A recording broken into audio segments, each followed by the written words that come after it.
درنو لیدونکو السلام علیکم. جانغا بهار پر خپل فیسبوک باندې لیکي دا ځوان ادریس مومن نومیږي. د ښایستو کې کونړ اوسیدونکی دی. د وطن دی باعهد او صادقه بچي د کابل د سقوط په ورځ د الوتکه میانې ملي شتمني د کونړ یوې خوندي سیمې ته انتقال کړې وه چې نن یې بیرته کابل ته وروستې ده او هلته یې د هوایي ځواک عمومي قمندان ته سپارلې ده. د وطن زویه تل دې در باندې خیرونه او برکتونه وي. تاسې د دې وطن اتلان وئ او یاست به. زموږ زړونو کې ستاسو لپاره پرته مینه هیڅکله نشي کمېدی. تل به وي. دا ځوان د تعلیم مشران حتمي ونازوي. افغانستان لومړی او ګټونکی دی. بل خوا جو بایډن وایي د افغانستان جګړه پای ته رسېدلې، خو د ترهګرۍ ضد عملیاتو ته به دوام ورکوو.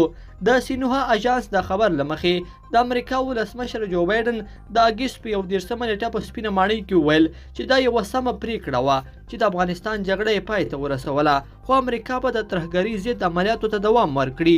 د نوې سروې له مخې تقریبا 80% امریکایان پر دې آن دي چې امریکا په افغانستان کې خپله موخه نه ده ترلاسه کړې.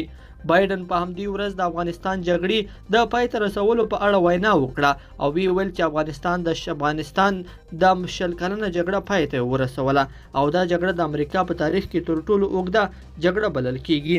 بل خو عباس ستانکزي په قطر کې د چین له سفیر سره کتلي.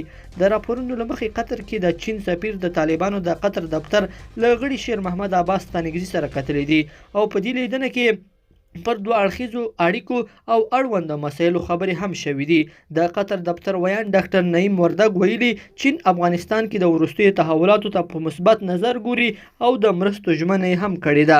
لیدونکو په دې هیله چې دا مطلب به مو راسره تر پایه پورې لیدلی وي. کومه دغه ویډیو خوښه شوې ویډیو لایک کړئ د سره او چینل سبسکرایب کړئ. تر بلې ویډیو پورې ښه وخت درلود. الله پامان.